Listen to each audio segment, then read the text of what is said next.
Hi guys, welcome back. We're going over another one of my finance problems for my corporate finance class. This time we're looking at a replacement project. And I have provided us with some rudimentary formulas to help us get through some of this stuff, as you can see there.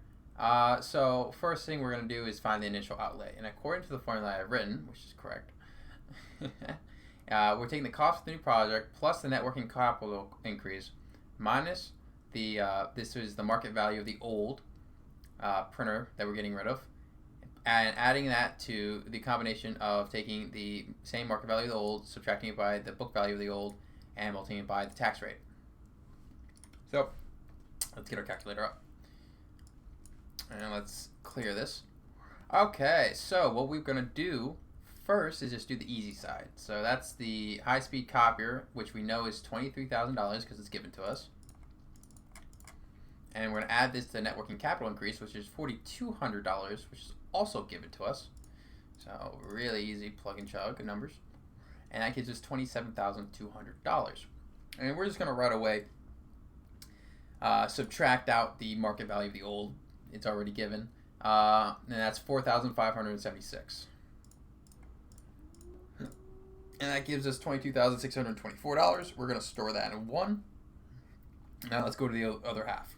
So we know what the market value of old is, and we know what the tax rate is because it's given as well, 40%. But we don't know what the book value of the old is. And to find the book value of the old, what we have to do is look at what the old printer was. And the old printer was purchased 13 years ago, and it costed us $16,000.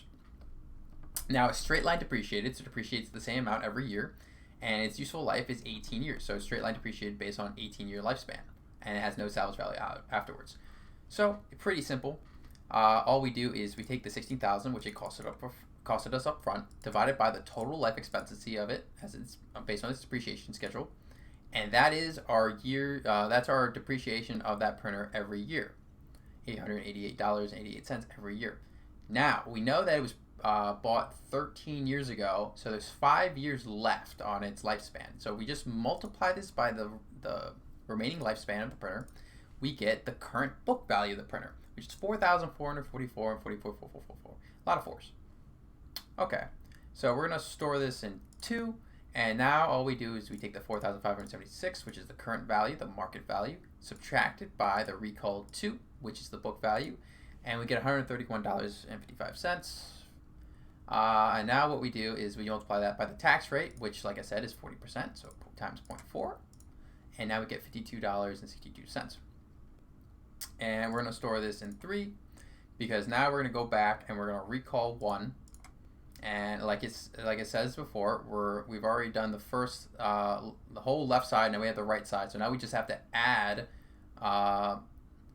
this number that we have here, which is the combination of the cost of the project plus net working capital increase minus the market value of the old, and we're going to add that to recall 3, which is the market value of old minus book value of old times the tax rate. And that will give us our initial outlay, which is $22,676. Round that up to 77. So 22,677. Boom. Easy. All right, so let's clear this. Now we got to go to our cash flows. And according to our cash flow formula, it's going to be the change in sales minus the change in cost multiplied by 1 minus tax plus the change in depreciation times tax. So if you were in the previous video, you understand that some of this might be our left side of this formula, which is the change in sales minus change in cost times 1 minus tax. It might be fixed, and it is fixed. First of all, let's look at the change in sales. Well, if you read the problem, go have a gander. There is no change in sales. We have no change in sales. So that means that is already 0. So we're just looking at change in cost. Now, the change in cost can be found right here in the operating cost from $18,000 to $9,000 for buying the new printer. So that means the change in cost is $9,000. So great, makes it easier. So we're going to bring back up the calculator. We know the change in cost is $9,000. And we're going to multiply that by 1 minus t. And since t is 40%, that means that 1 minus 0.4 is 0.6. And that's $5,400. And we're going to store that right in 1. Now we're doing the other half of the problem, which is the change in depreciation times tax. Okay, so the change in depreciation. Now we have a depreciation schedule right here, year 1, year 2, year 3, year 4, year 5 of the new high-speed copier. But it's the change in depreciation, and the reason why it's changing depreciation is because we are replacing the old project, the old printer, and that has the depreciation schedule too. So what we're gonna do is we're gonna take the depreciation in year 1 of the new high-speed printer and high-speed copier, and we're gonna subtract it from the depreciation of the old printer, and then we're gonna multiply it by the tax rate. So, for instance, we're going to take 5,280, and if you remember, the depreciation of the old printer is the same because it's straight line. So that's, if I remember correctly, 888.8888889. And just because that's a pain in the ass to remember, we're just going to store that here to make it easier. And after we do that, we realize that we have $4,391. Now we're going to multiply by the tax, and tax is 0.4, so multiply by 0.4, and 1,756. And let's not forget that we have to add this to our change in cost, which is right there. And we get $7,156.44, which is correct. And that's our cash flow for year 1.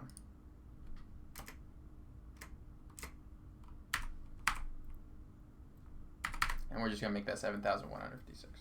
I'll put a little comment there. There we go. And since the change in cost is the same and the tax rate's the same, then we basically have our left hand already completed. So now we just have to do change depreciation every time for the next 5 times. Holla. All right. So let's just get on top of it and plug and chug, right? So year 2 is 7,200. And we're going to subtract that from recall 4, which is the old depreciation schedule, and then we're going to multiply it by 0.4, and then we're going to add it to recall 1, and now we get 7,924.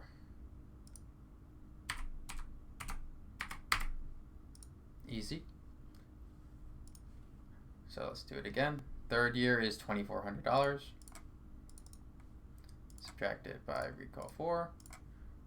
Multiplied by 0.4, added to recall 1, $6,004.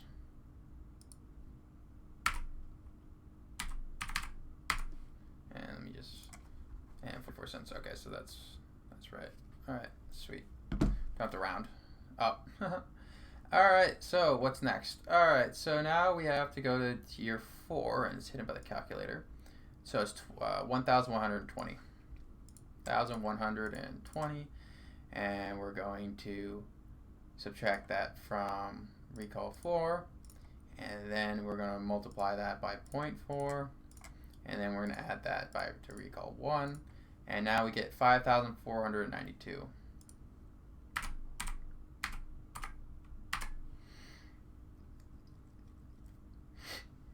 All right, sweet. So now we're going to do cash flow for year 5. And year 5 is a little tricky because in year 5, if you look, we're completely depreciated our new product. The high-speed copy is fully depreciated. However, year 5, we still have the last year for depreciation schedule of the 18-year printer. So when we look over it this way, the change in depreciation is just going to be the I could just recall 4, times the 0.4, which is the tax rate, and added to recall 1, and that's what it is. And we did this because the high-speed copier that we have was fully depreciated already.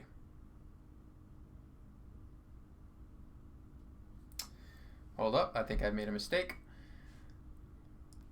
Let's go back to year 5.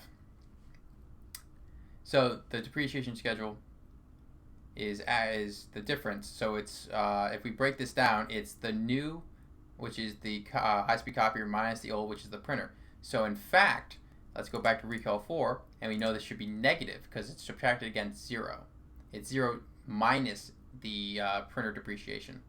So it's a negative number. So then we're going to multiply it by 0.4, and it's going to stay negative. So then when we add it to recall 1, it's going to take away. And we should be left with $5,044, and that is correct.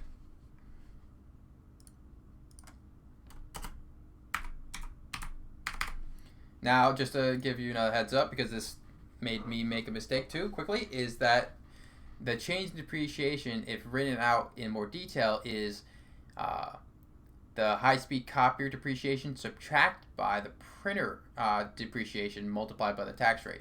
So since the high-speed copier depreciation was 0, it's 0 subtracted by 0 minus 888.88, repeating, right? Which will yield a negative, and then multiply by tax, and it'll keep the negative. And then when you add the negative back to the change in cost after we multiply tax out, it'll actually lower the number, not raise the number. So that's why we had to go back and redo this. Okay, so now that that's done, we're on to probably the hardest part of this whole thing, which is the TNOCF, terminal non-operating cash flow. It's a mouthful. All right, so let's take a look at the formula. So it's saying the new salvage value minus the old salvage value plus net working capital minus tax rate times the salvage new minus the book new minus salvage old minus book old. Wow, that's a mouthful. All right, really a mouthful. Well, let's see what is hard and what is just a lot of words that we don't have to worry about. All right, so first of all, we know that the salvage value for the old printer is 0 because, well, it's fully depreciated. It has no residual value. And the book value of the old printer is also 0 as well. So we know this is already, we don't even need to worry about this. Now the salvage value of the new printer,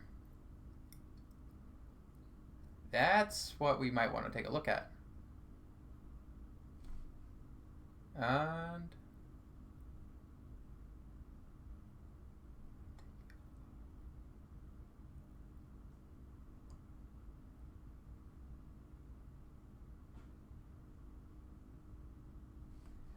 and there it is. It took me a second to find it. Apologies. The salvage value of the new printer is $2,400, right? And we know the book value of the printer is 0 because, well, it's fully depreciated. Boom, 0. So that means that the book value new is 0 as well. So we can just get rid of this whole side right here. And all we're left with is salvage value new because everything else is 0. We can just cross it out. And if we're looking over the left side, we know there's a salvage value of new, but there is no salvage value of the old. So in essence, we just take out salvage value of old because that plays no part in our calculations this time around. So that's what we're left with is the salvage value of new plus the net working capital. We add back our net working capital that was part of our initial outlay, and then we subtract that by the tax rate times the new salvage value. And that'll give us the terminal non-operating cash flow. So if we go right here, so salvage value of new is once again $2,400, and our net working capital we have to add back is $4,200, and that gives us $6,600. We're gonna store that in 1, and now let's go over to the salvage value of new, which, as we said before, is $2,400. Multiply that by 0.4, which is the tax rate. We get $960. And we're going to store that in 1. We're going to recall 1. And we're going to subtract it from recall 2. And we get $5,640 even as our terminal non-operating cash flow.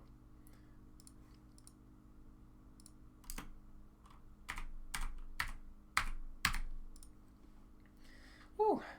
Took me a second. I got lost in the words, but we made it work. Congratulations to us. All right, now we go to MPV and IR. Now this is just easy plugging what we already figured out and make it work kind of thing. So let's go to our cash flows. We're gonna clear this, and our initial outlay was $22,677, and make sure that's negative. Plug that in. And year 1 cash flow is $7,156. Year 2 cash flow is $7,924. Year 3 cash flow is $6,004. $6,004. Year 4 is $5,492. $5,492. And now we get to year 5. And if you've seen this kind of problem before, or type of problem like this, then you know that year 5 cash flows is going to take what we've calculated as the year 5 cash flow and add it to the terminal non-operating cash flow. And I have my BA2 plus because we're already in the cash flows, and we're going to just add them together. So $5,044 plus $5,640, and that's $10,684. Boom. And that's year 5. And then we go to our NPV, and our cost of capital is 11.5%. 11.5. Enter that, and then compute NPV, and we get $4,198.79.